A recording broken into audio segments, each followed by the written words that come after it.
কথিত আছে ভগবানের সম্পত্তির দিকে তাকালেই নাকি অন্ধ হয়ে যান যে কেউ। তাহলে দরজার ওই দিকে আছেটা কি? পুরীর রত্নভাণ্ডারের ভিতরে কি কি আছে তা জানেন?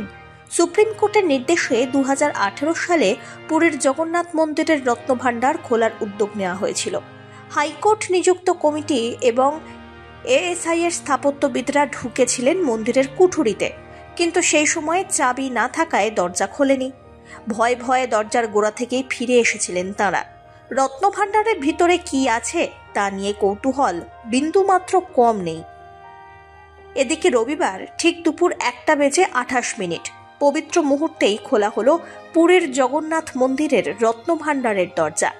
যেই ভাণ্ডার দ্বাদশ শতকের পুরনো মন্দিরের বিবিধ রত্ন জমা করে নিয়ে আছে এমনটাই বিশ্বাস। দীর্ঘ আলোচনা এবং বিতর্ক পেরিয়ে 46 বছর পর খোলা হলো পুরীর এই রত্নভাণ্ডার। শোনা যায় পুরীর মন্দিরের রত্নভাণ্ডারে যে সম্পত্তি আছে তা নাকি দেশের অন্য কোনো মন্দিরে নেই।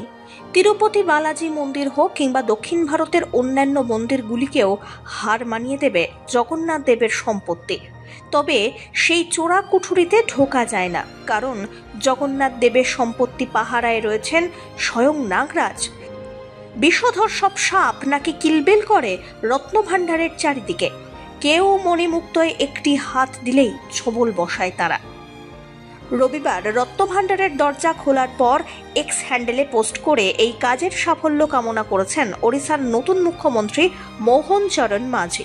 রত্নভাণ্ডারের দরজা খোলা এবং তা সংস্করণের প্রক্রিয়ার জন্য উচ্চস্তরীয় কমিটি তৈরি করা হয়। তারাই এই কাজের জন্য একটি স্ট্যান্ডার্ড অপারেটিং সিস্টেম প্রসিডিওর তৈরি করে দিয়েছেন, যাতে অনুমোদন দিয়েছে ওড়িশার নবগঠিত সরকার।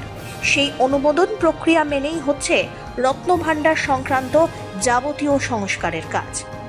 এদিকে চাবি হারানোর পরে রত্নভাণ্ডার আর খোলা হয়নি। 1978 সালের 13 মে থেকে 23 জুলাই শেষবার রত্নভাণ্ডারের সম্পদের খতিয়ান নেওয়া হয়েছিল। সেই সমস্ত প্রাপ্ত তথ্য অনুযায়ী জগন্নাথ দেবের রত্নভাণ্ডারে মোট 454টি সোনার গয়না আছে, যার ওজন আনুমানিক প্রায় 12,838 ভরি। 293টি রূপোর গয়না আছে, যার ওজন 22,153 ভরি। রত্নভাণ্ডারের বাইরে রয়েছে জগন্নাথ দেবের মণিমুক্ত জড়ানো সাজসজ্জা, প্রায় 79টি সোনার গয়না এবং 39টি রূপোর গয়না। এছাড়াও রয়েছে নিত্য ব্যবহারের আরও বেশ কিছু ভারী সোনাদানা। ব্রহ্মজ্যোতি হিরে, বলরামের নীলা, তবে কি ভিতরের ভাণ্ডারে রয়েছে তার সঠিক পরিসংখ্যান এখনও নেই। যতটুকু জানা যায় প্রায় 350-এরও বেশি সোনার গয়না এবং 230টিরও বেশি রূপোর গয়না আছে। এই সমস্ত সম্পত্তির খতিয়ান 1978-এ রেকর্ড হয়েছে রাইটসের ভিত্তিতে। এই সোনাদানার মধ্যে 1982 এবং 1985 সালে দুবার গর্ভগৃহের দরজা এবং বলভদ্রের মুকুট সারাতে ব্যবহার করা হয়েছিল বেশ কিছু সোনাদানা এবং সম্পত্তি। Bureau report, one India Bangla.